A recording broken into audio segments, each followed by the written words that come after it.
I've sat with presidents and prime ministers who couldn't distill economic policy as clearly as this trader from Ilford. Stevenson is brilliant because he's not selling us a comforting lie.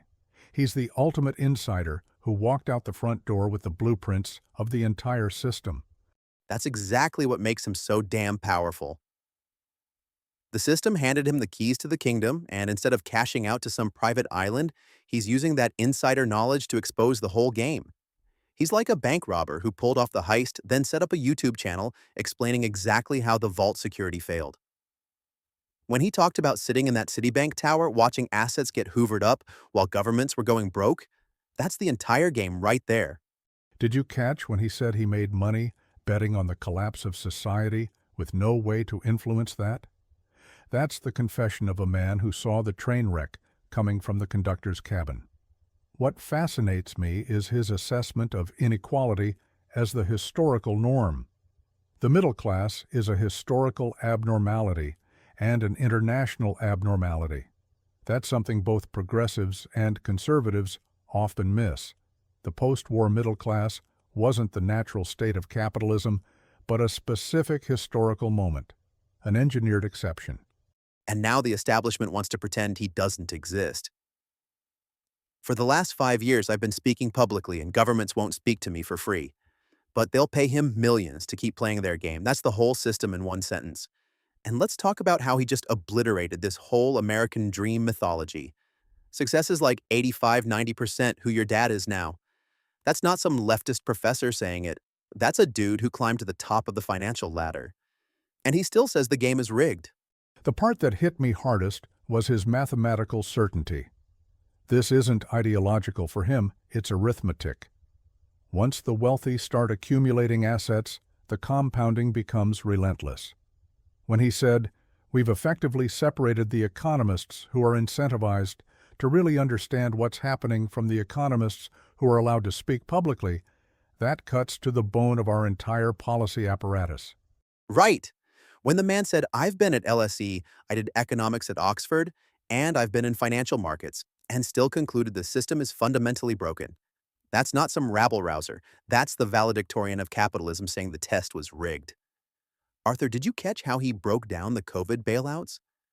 Trillions of dollars in government debt, $40,000 per adult in America, and nobody in government, media, or academia asked the simple question, who's getting trillions richer?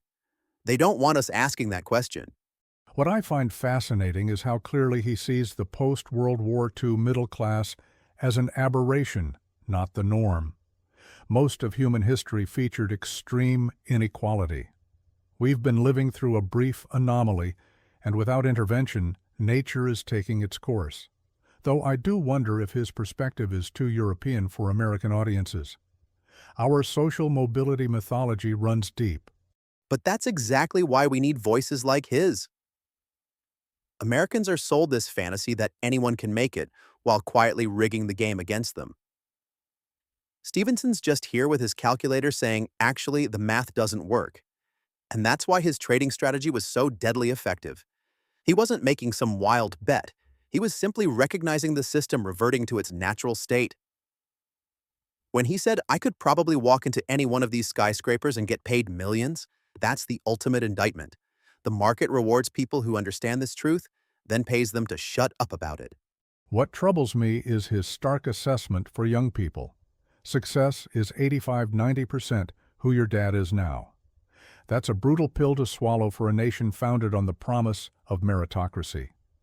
I was struck by his admission that inequality is the historical norm. The aberration was that brief post-war period when a middle class actually thrived. I've been saying this for decades. Stability is fragile, hard-won through negotiation and compromise. But it's the truth, and that's what makes him dangerous to the powers that be. When he tells young men from poor backgrounds if you are able to buy a house and support a family, you are doing really well. He's adjusting expectations in a way that could diffuse a revolution. Or spark one. I nearly jumped out my seat when he said, if the masses do not consciously try to stop the elites from concentrating power, the elites will concentrate power. That's what I've been saying. Power doesn't give itself up without a fight. up. There is a profound sadness when he says we're lying to them about what's possible. These young men feel like failures because they can't match the Instagram lifestyle that's dangled before them, when in reality they're swimming against a current that's become a tidal wave. His message that if you're supporting a family while coming from nothing, you are doing really, really well, cuts against our toxic mythology that everyone should be a billionaire. There's dignity in living a good life within constraints. And the system needs that lie. The whole machine runs on people believing they can be the next Elon or Bezos if they just hustle harder. Once enough people realize what Stevenson is saying, that the game is mathematically impossible for most players, that's when the pitchforks come out. When he's telling young people to understand there's value in taking care of family and community, even if you never become wealthy, he's saying yes, find personal dignity, but also recognize the system is rigged against you so you can fight to change it.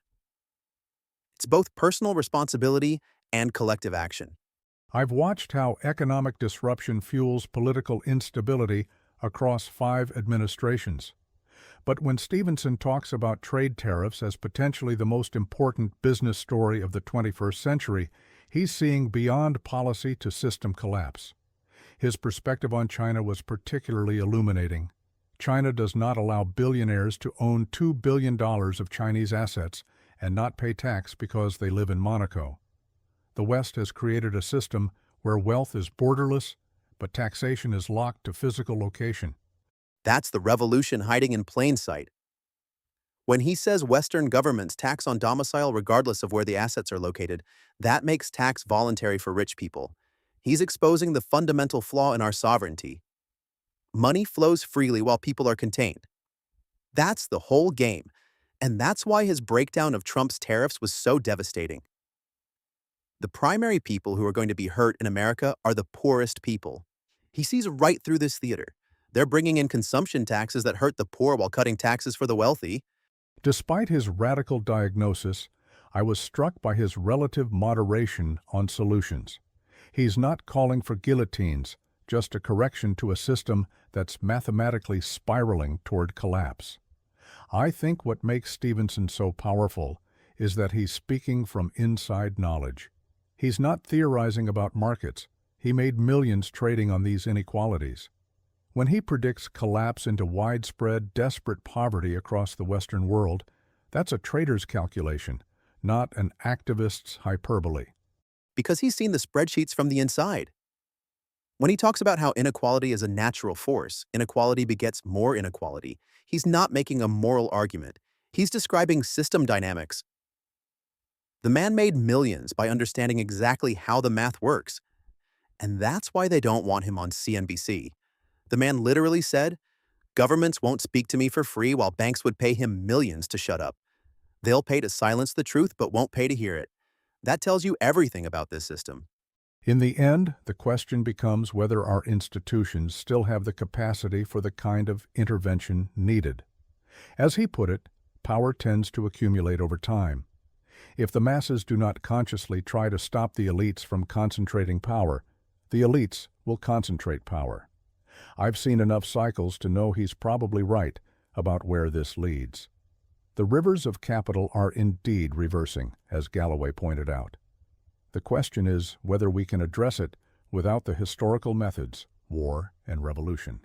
And that's why the establishment finds him so dangerous. He's not just shouting, "Eat the rich." He's providing the financial models showing exactly how and why the kitchen is already on fire. The class trader with the spreadsheets might be the most revolutionary figure of all. And that's really what Gary's trying to tell us. Either we find a peaceful way to redistribute wealth through policy, or history suggests the redistribution happens through violence. I know which one I'd prefer, but the clock is ticking, man. The clock is ticking.